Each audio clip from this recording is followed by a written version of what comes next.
So we still are in the working with Kubernetes objects section, and now we will take a look in the namespace. So namespaces.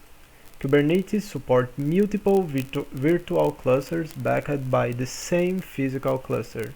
These virtual clusters are called namespaces. So when use multiple namespaces. Namespaces are intended for use in environments with many users spread across multiple teams or projects.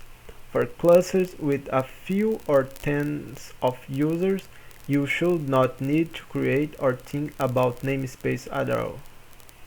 Start using namespace when you need the features they provide. Namespaces provide a scope for names, so names of resources needs to be unique within a namespace, but not across namespaces. Namespaces cannot be nested inside one another, and each Kubernetes resource can only be in one namespace. Namespaces are a way to divide cluster resources between multiple users via resource quota.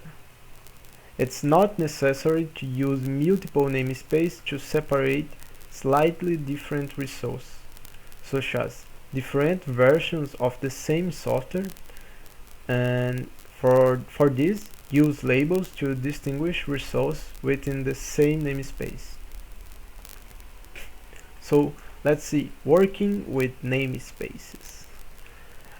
Creation and deletion of namespace are described in the admin guide documentation for namespace. Note: avoid creating namespaces with the prefix kube, since it's reserved for Kubernetes system namespaces. Viewing namespaces. You can list the current namespaces in a cluster using kubectl get namespace. So it will list the active namespaces, as you can see. And Kubernetes starts with 4 initial namespaces. The default namespace, and it is for objects with no other namespace. The kube system, that is for objects created by Kubernetes system. The kube public namespace, that is created automatically and is readable by all users, including those not authenticated. This namespace is mostly reserved for cluster users, in case that some resources should be visible and readable publicly through the whole cluster. And the public aspect of this namespace is only a convention, not a requirement. And last, we have kube node lease, and this namespace for the lease objects associated with each node, which improves the performance of the node heartbeats as the cluster scales.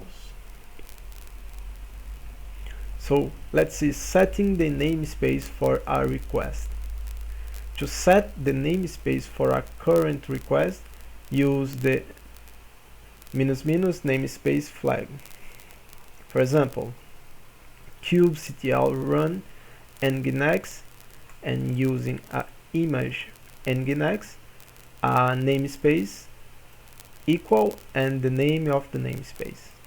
And then I can also do kubectl get pod -- namespace, and then the name of the namespace.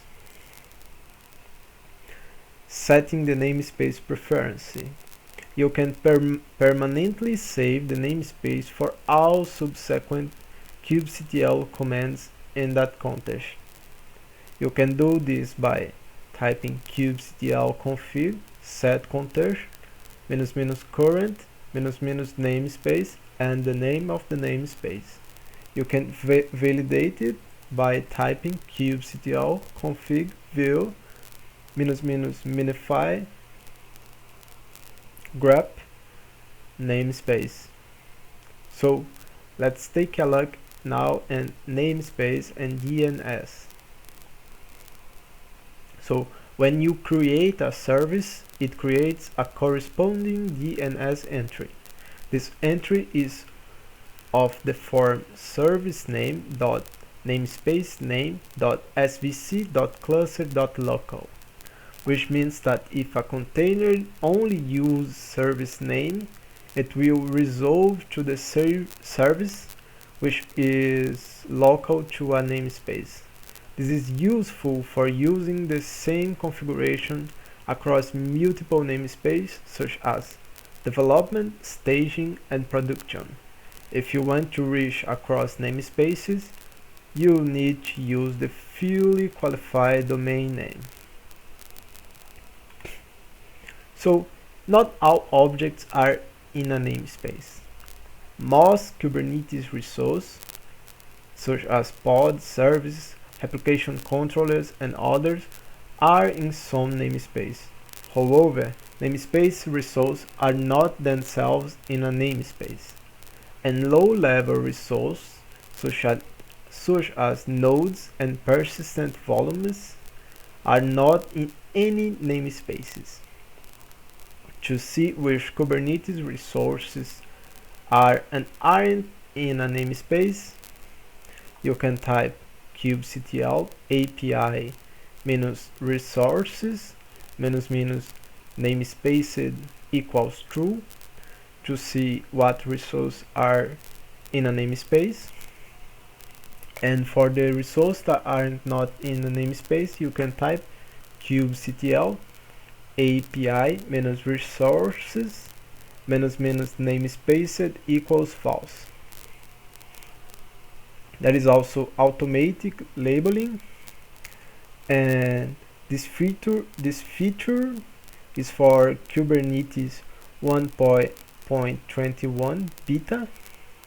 And in this feature, the Kubernetes control plane sets an immutable label, that is kubernetes.io/metadata.name on all namespaces, provided that the namespace default label name feature gate is enabled.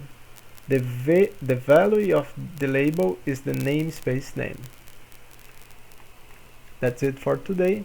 Until the next video. Thank you.